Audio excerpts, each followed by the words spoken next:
thing for Highland and see how that goes. Not 100% certain we're leaving. First it has to be, you gotta get through all the rigors that you consider it, and then we got a pretty hard decision to make. It's toward Davenport, it's across the street. So, yeah, a lot of positive feedback on it.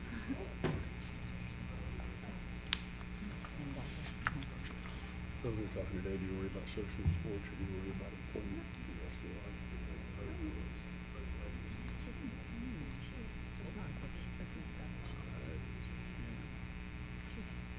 That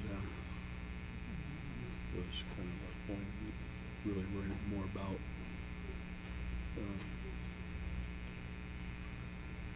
your long-term success rather than your social success at the moment. That's kind of where the sports is at.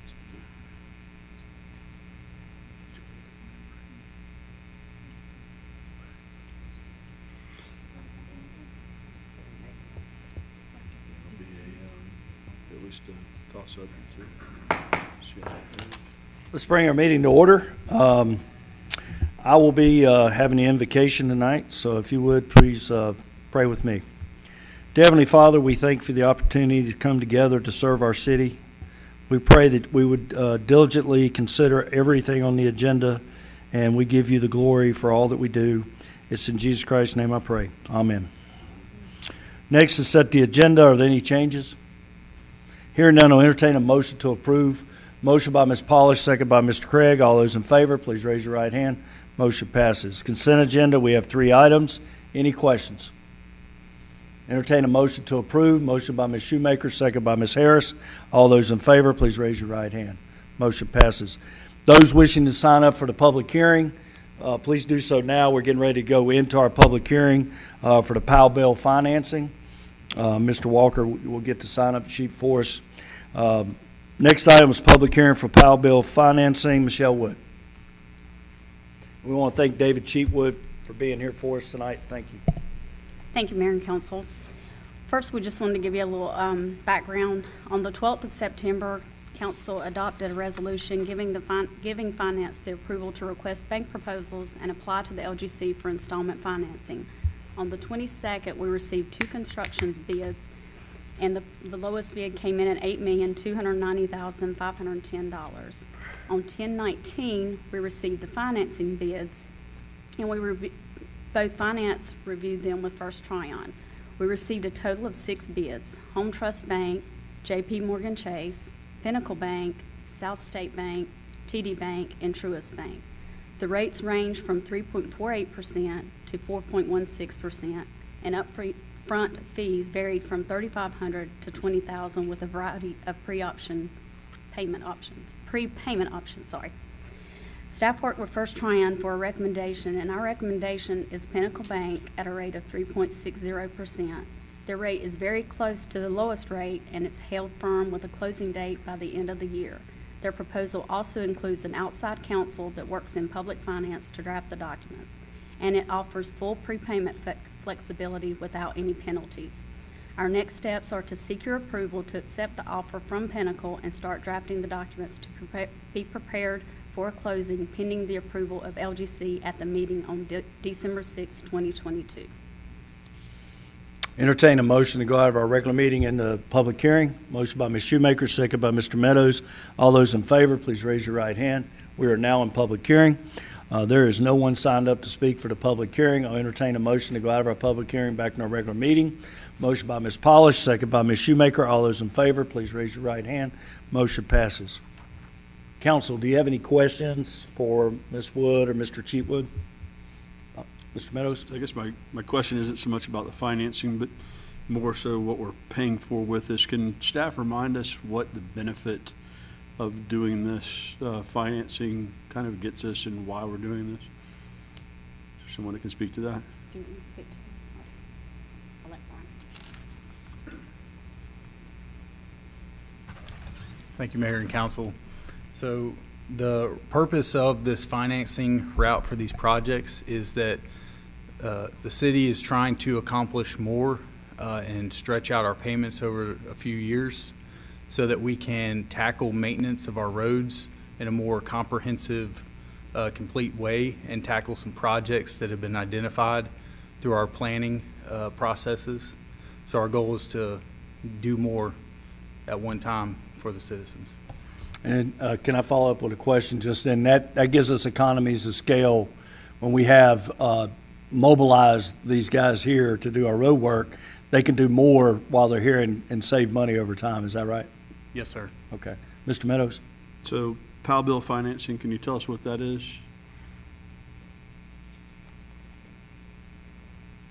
What do you mean, pal? What we're doing is, and we're gonna break it up between enterprise and general fund. The total bid, like I said, came in at $8,290,510. Of that whole thing, we had utilities to break out what is actually utilities fund piece of it.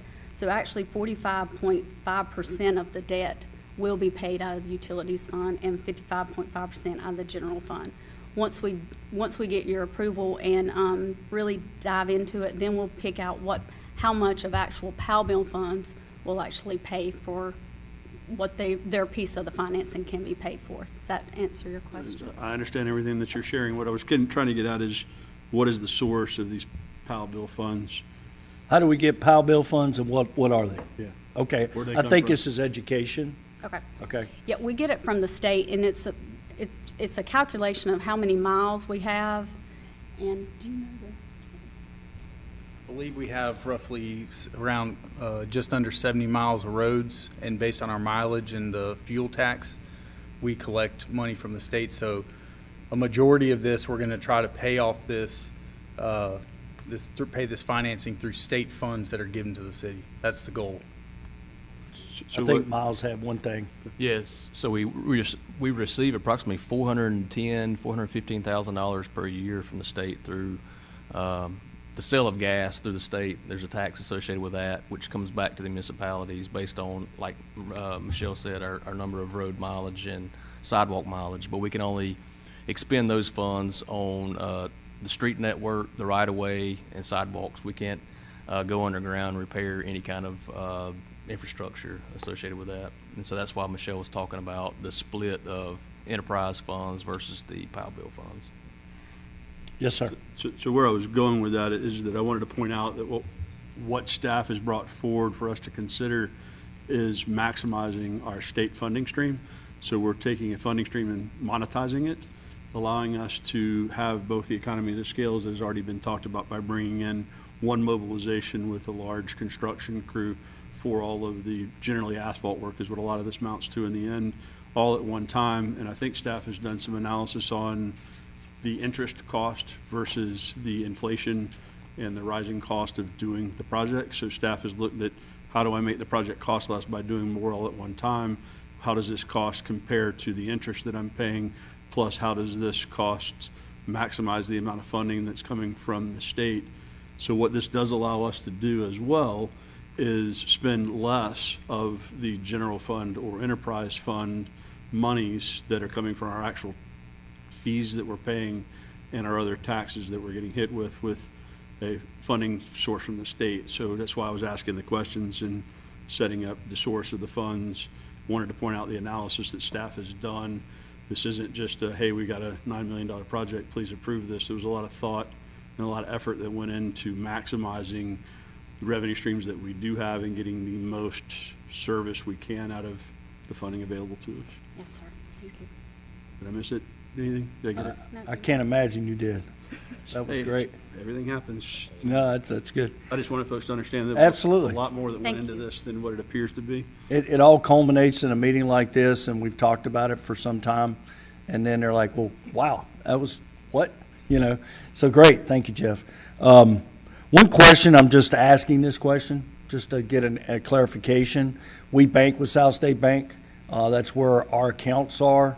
I'm just curious, was there just enough difference between the two, or were there some requirements there that we did not decide to go with South State? So you're right, they had a very good proposal. Their interest rate was 3.69% versus the 3.60. They also allowed anytime prepayment flexibility, so very comparable to the Pinnacle Bank solution. The Pinnacle Bank was just a lower total cost. It was actually, the lowest total cost was Home Trust, but Home Trust did not give you any time prepayment flexibility without penalty out of the gate. And also, Home Trust Bank required some construction monitoring. It wasn't a real simplified process to get your money out when you Right. needed it to pay your bills. And so that made Pinnacle Bank the most attractive. That gave you full prepayment flexibility, got the legal documentation in place and at the lowest rate. And so it was checking all that boxes. So we didn't go down to another one. That said, again, you all have, this is not a. No, I'm not superseding your decision or your recommendation. I'm just wanting to make sure, we looked at it. It's more difficult to get our money out when we need it. Is that what you said? Not compared to South State, compared Oh. to Home Trust. Okay, That all had right. the absolute lowest rate. So my question also is, South State gave us till December 12th, which is 2 months, 6 weeks, more than Pinnacle Bank. Pinnacle Bank is giving you till December 30th, actually. Okay, I said to must be close. accepted by October 26th. Accept it, but not, as long as you indicate to them that you want to move forward with them, that rate is held until, you just have to close it by December 30th. Okay, sounds good. Yes, sir. They also made a point that I think is key in that they actually have an attorney involved that understands public financing. Oftentimes when you don't have somebody that understands how the LGC speaks, you run into a number of challenges. Having run a bond desk in my past, you run into loan documents that others are perfectly fine with, but the LGC is not, and trying to get a bank to understand that, that's not going to work here. You have to do this or we don't do this. They don't respond to that well. Okay, Yeah, cool. good point. Thank you. Yeah, thank you. Any other questions?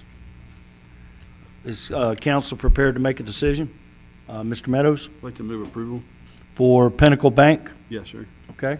We have a motion, second by Ms. Polish. All those in favor, please raise your right hand. Motion passes. Thank you. I think Ms. Wood is just going to stand there all night tonight. She's not going to be able to move. Presentation of the fiscal year 2021-2022 audit. Ms. Wood and Ms. Fesperman. Did I do that well? Thank you.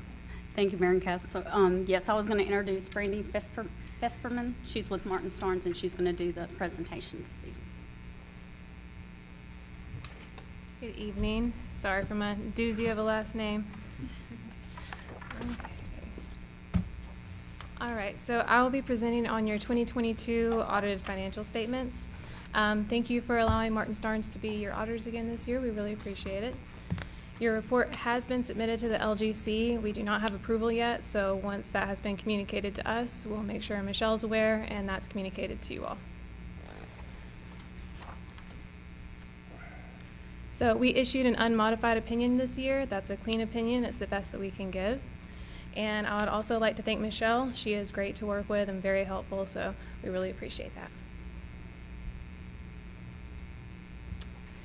So here you can see your fund balance over the last 3 years. You've had a pretty steady increase. In the current year, you had an increase of about 5.6 million, leaving you with 20.1 million.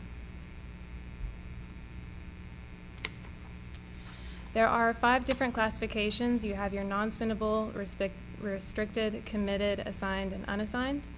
You can see a little bit more about this in the report once you have it. It's on Exhibit C, and we also break it down in the footnotes.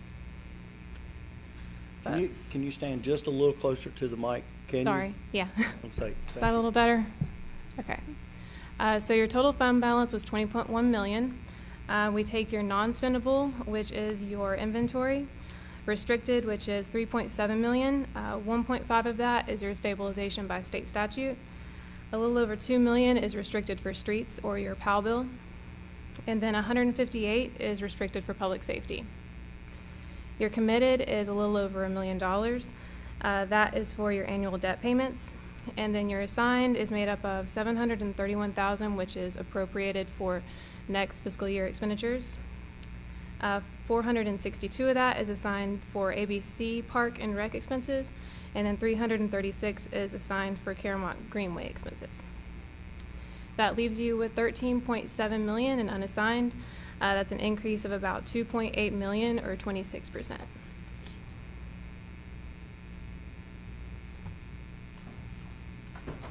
We also calculate your available fund balance. We do this by taking your total, less your non-spendable, PAL bill, and stabilization by state statute.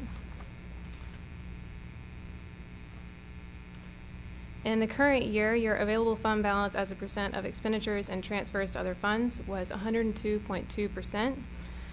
8% is approximately a month's worth of expenditures, so at year end, the city has more than 12 months worth of fund balance.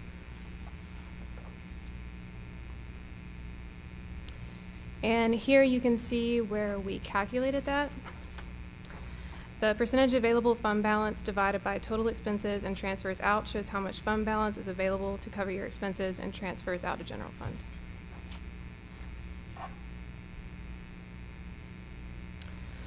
Okay, on into your revenues and expenditures. Your revenues increased about 15.8%, or about $2.5 million. This is mainly in your ad valorem tax revenue and your unrestricted intergovernmental revenue. Your expenses increased about 25.9%, or $3.3 million. This is mainly seen in the public safety department and in the streets and highway function. Overall, we're seeing an increase in expenses just due to restrictions in the prior year due to COVID-19. The majority of your revenues are coming from your ad valorem taxes, unrestricted intergovernmental, and your restricted intergovernmental. These three make up about 90% of your total revenues.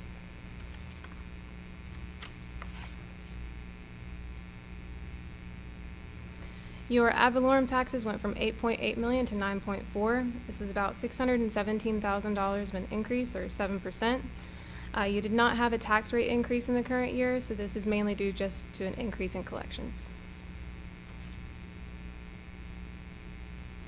Your unrestricted intergovernmental increased about $917,000, and this was mainly due to an increase in your local option sales tax.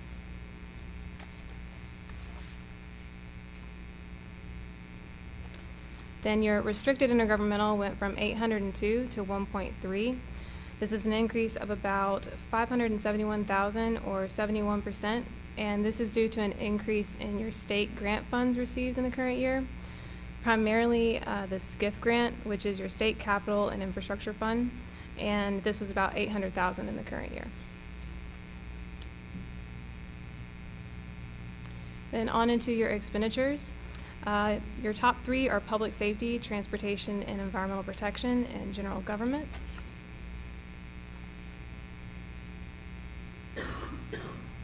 Your public safety increased about $1.8 million, or 30%, and this is mainly due to the Memorial Plaza expenditures, and this is being funded primarily from the SCIF grant we previously discussed.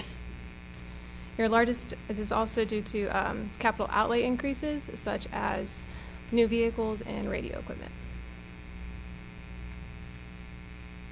Your general government went up about $602,000, and this is mainly due to an increase in salaries due to a salary study performed in the current year.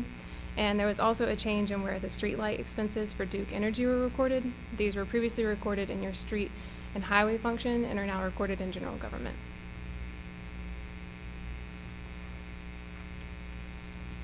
Your transportation and environmental protection increased about $773,000.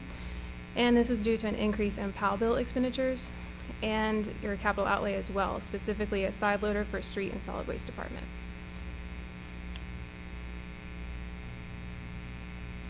Okay, so that was all your general fund. On into your water and sewer fund.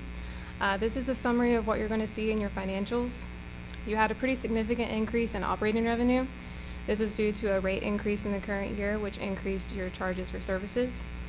You had a decrease in non-operating, and this was due to a FEMA grant that was received in the prior year that was not necessary in the current year.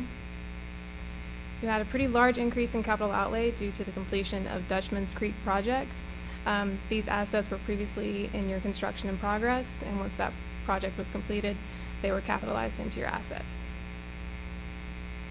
You had a slight increase in debt service expenses, and your other expenditures increased. This is things such as your salaries and benefits, supplies, and repairs and maintenance.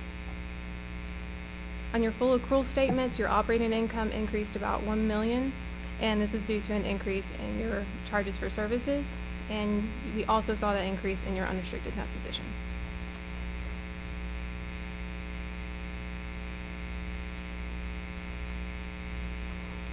So here is a 3-year comparison of our quick ratio, which is just your liquid assets over your current liabilities.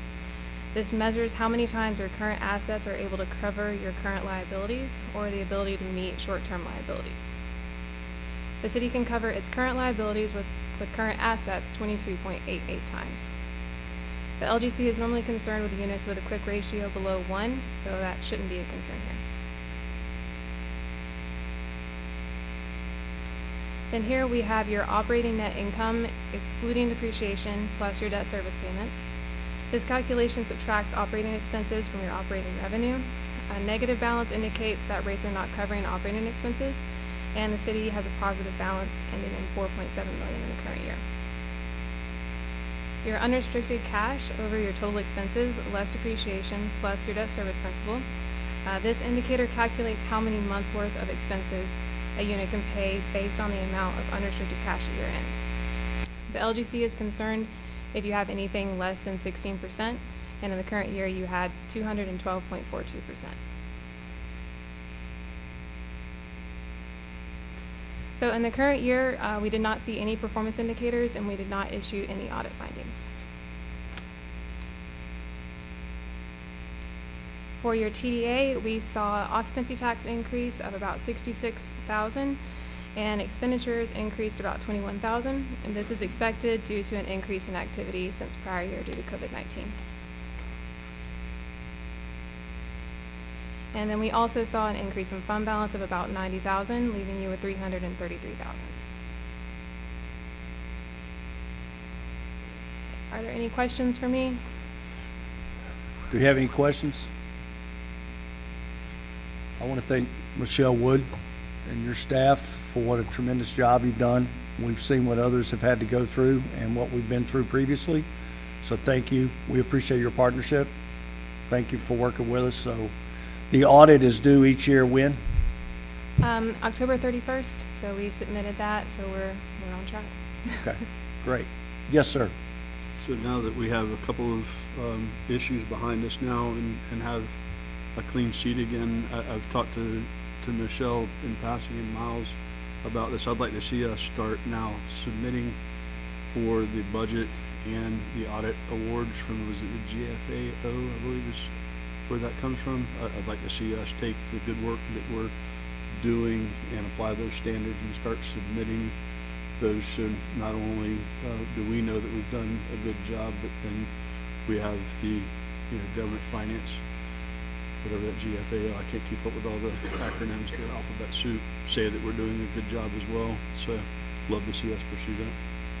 Okay, great. Any questions, anything else? Okay. Thank you. Thank you. Appreciate your time. Presentation of ARPA fund distribution, Michelle Wood, Jonathan Wilson.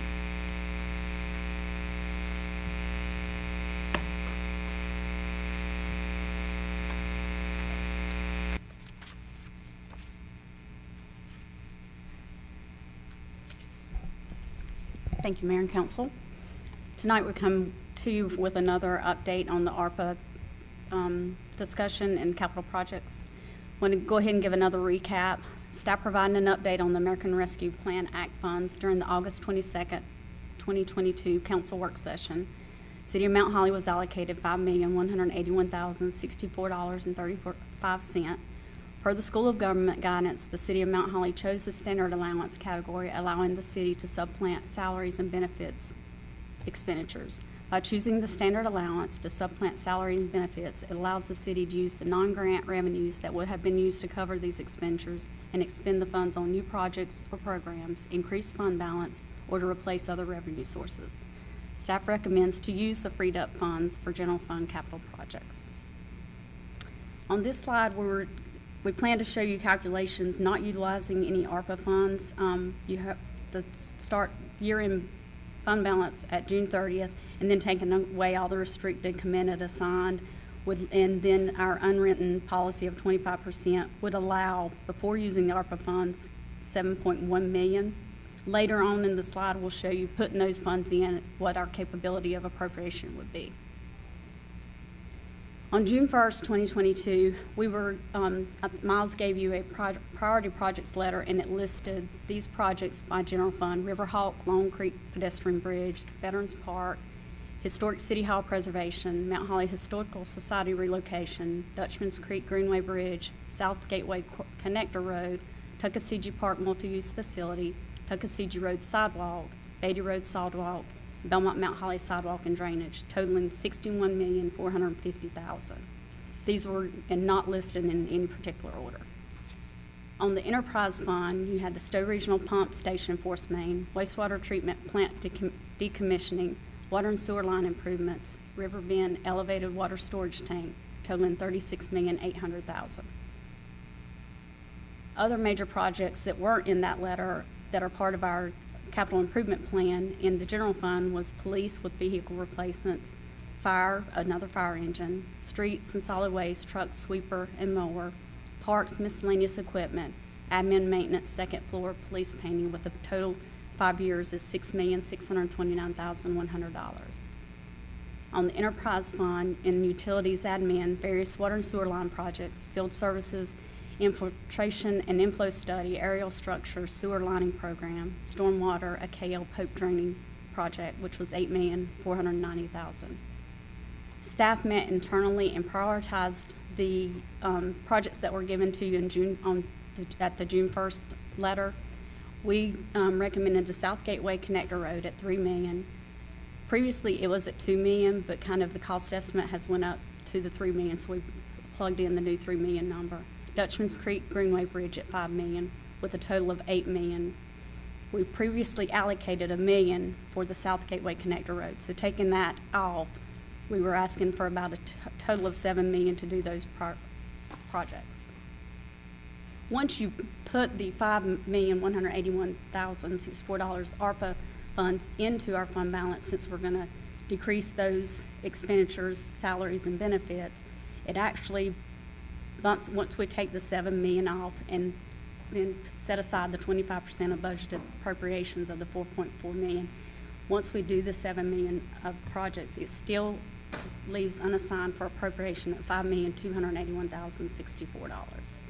So it's kind of giving you two different ways to look at fund balance, before the ARPA sub-planning and then after, if that makes sense. And now questions or discussion?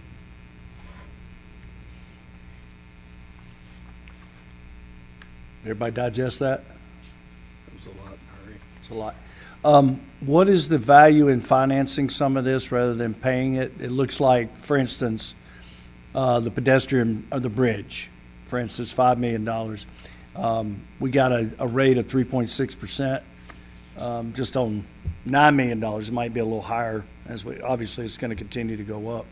Just questioning from a cash flow standpoint, understanding other projects that are coming up and prioritization of those projects. Just curious if there's any value in it. Well, one thing about it, since we're going to subplant salaries with the ARPA funds, you can, pay the $7 million out of that $5 million cash, or we're putting it in fund balance, so you can use it, to pay the debt over years.